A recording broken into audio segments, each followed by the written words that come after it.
isa pa. Sarap. Wala siyang tabang. Nagmi-mix yung asim at saka yung tamis ng asukal. 3 cloves per day. Enough na yon. Yung 3 cloves ng garlic, enough na yon para mapababa niya blood pressure mo. Napakasulit talaga. Kasi lalo sa iba, ayaw uminom ng gamot kasi nga chemical yung mga gamot na binibigay na ngayon sa mga ospital, sa mga clinic. Sinasuggest nila bumili ka ng ganito, ganyan. Ang mahal.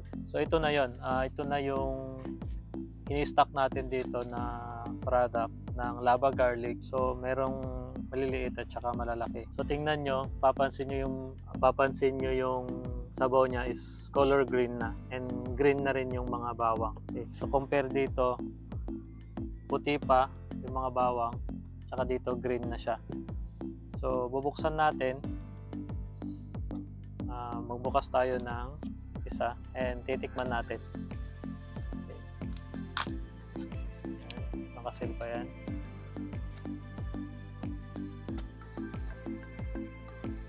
Yan. No. Yan. Color green siya. Kuha tayo.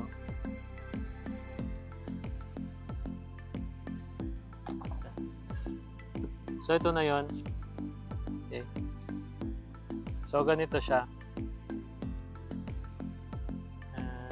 Color green na siya. Okay. So kung curious kayo anong lasa, wala na siyang lasang bawang. Kasi pag hilaw pa yung bawang, alam nyo meron siyang tapang na meron siyang, hindi naman sa anghang, tinutusok yung dila mo. Pero pag ito kinain mo, ang allowed lang na pwede natin kainin is at least 3 cloves per day. Enough na yon. Yung 3 cloves ng garlic, enough na yon para mapababa niya blood pressure mo. So anong lasa?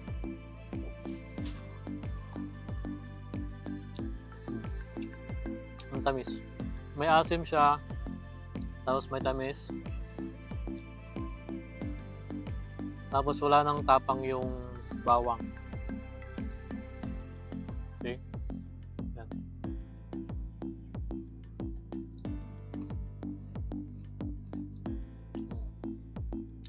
So meron dito yung green talaga, konti lang yung asukal nito.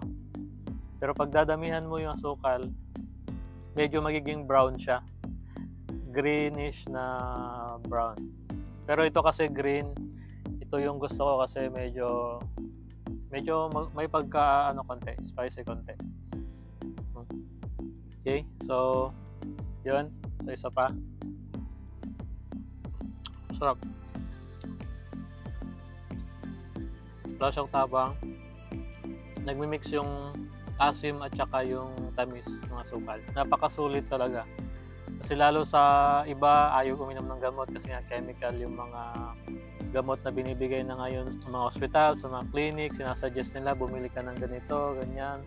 Ang mahal. Itong bawang na to, konti lang yung nagamit natin eh. Wala pa sigurong 1/2 kilo to. So mag-comment naman kayo paano yung tips nyo, paano mas masarap, mas mabilis gawin, and mga suggestion nyo para paano natin magawa ng maayos. Kung nagustuhan nyo yung video natin, huwag nyo kalimutan mag-comment kung nagustuhan nyo. So maraming salamat.